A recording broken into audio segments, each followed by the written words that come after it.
Hey everyone! So today I wanted to show you how I use Procreate to make my stickers before I send them over to the Cricut cutting machine.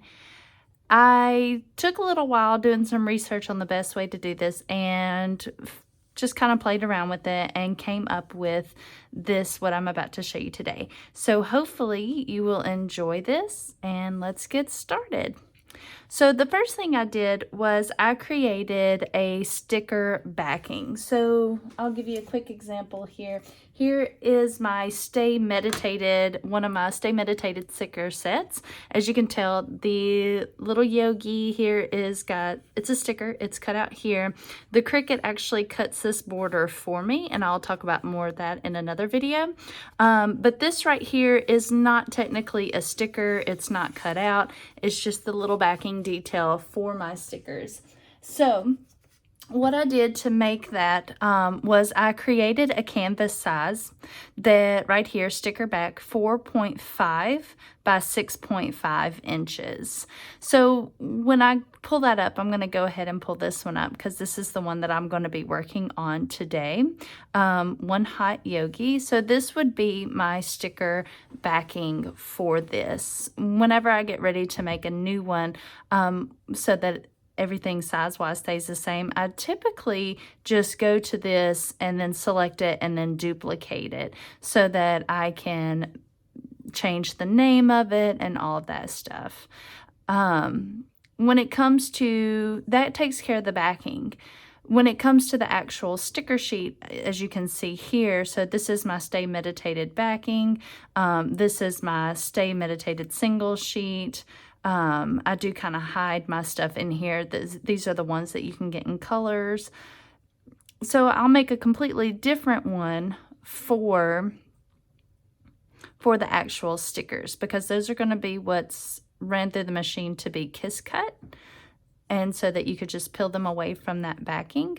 And the sizing that I use for that particular sticker sheet is 4.25 inches by 6 inches. So I made it slightly smaller than the sticker back so that it won't fill up the whole sticker backing. What I can do now, since we're going to be making this one, is I'll go to my sticker sheet. I always click off on the background color because at this point I already have my sticker made and I'm just moving it into this sheet. Now, made and downloaded are two different things. So here's my sticker that I made. I went a little crazy with this one and did some sketching on it and really got it to where it kind of has the pencil sketch still there. So it's not all super neat and tidy intentionally, because I really like that hand-drawn look and I wanted to keep that effect for this sticker. So going through here, what I want to do now is I want to just save this as a PNG right back into my tablet. And then what I do is I go into my sticker sheet, what it's going to be, and then I add that photo. And this is how, so if I'm going to make multiple stickers of the same one here, I'll kind of get my sizing where I want it to be. And this is just kind of what I think looks good. And then what I'll do is I'll just duplicate that. And then I'll start setting them up. And I'll show you a little trick here that I use. You can do it however you want to do it, obviously. Now, sometimes people will select these and just kind of duplicate all those. I like to be a little more patient, simply because when I get here to the end, I don't want to have to like run stickers off my page. And I'll show you what I kind of do when I go to fill up the page. So I'm a little bit off here, but what I'm going to do is I'm going to merge down, because these are pretty much all where I want them to be in their group. And then I'm going to move them over a little bit to get them where I want them to be on the page. And now I'm going to duplicate this layer and pop them on down. And I'll go through until I get as many rows as I want, or the sheet can hold.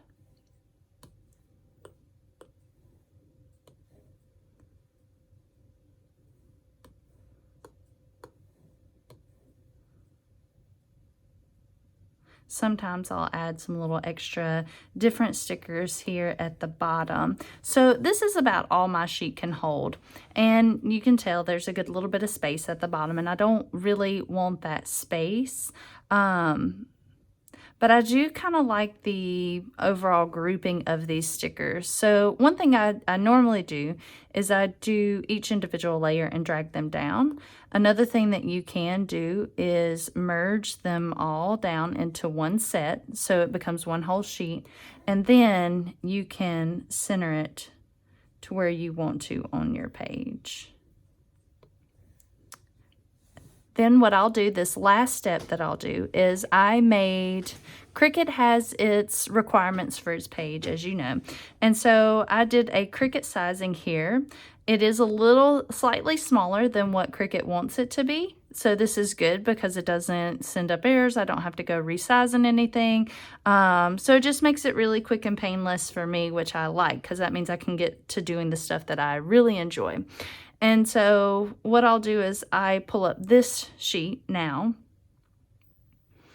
and then I'm going to go in here. And so here's my One Hot Yogi. I need to save this. Make sure that the background color is off. Actually, no, the background color can stay on this one. It's when you double it up. I'm sorry. So then you want to just save this as a PNG, because you do want the background color on this. We're going to save it to our files. Then we want to go through here, and we want to do the same with this. This one is the one you have to make sure that your background color is off, because you want the Cricut to cut around these little images. We're going to save this. All right, and then for here, what we're going to do is we're going to start adding these back in. So right here, we got them here at the bottom. And then I'm going to go ahead and add my other one. All right, so I'm going to toggle this one off for the moment. And what I'm going to do here is I'm just going to slide this one over to the edge of my page. I'm going to decrease my page size just a little so I can see. All right, so I got it where I want it to be, and then I will duplicate this, and I will slide this one over all the way to the edge, right about there. Then I will go here. You should see this little stripe here. You want that. When you go to save this, this is the one you have to make sure the background color is off, so it's transparent here, so your Cricut will cut straight down here to separate the sheets, so you don't have to go in with a cutter. At this point, I would merge these two together, and I will leave that sit alone. I will come back to this right here and bring it back onto my page, and then I will... Whoop, I'm on the wrong. There we go. Make sure you're on the right layer. And I will place it where I think it looks good here. And then I will do the same. I will duplicate this one, and I will just slide it on over. Get it about even where I think it looks good. And voila. When I go to save these, to send them over to Cricut, what I'll do is I'll click off of this layer, and then I will save this one to my computer. Once again, make sure that background color is off. And then I will untoggle that one, and then click on the layer, and I will save just this image, so that when I go to put them in Cricut, I'm sorry, they will be separate, and I can layer them on, so that my Cricut machine will cut this out for me, and then it will kiss cut each individual sticker that I have here. And that is how I do my sizing. All right, everybody. Well, thank you for joining me today. I hope this helps. Have a great day. And my Etsy shop is below, so if you would like to check out my stickers, you know where to go. Bye.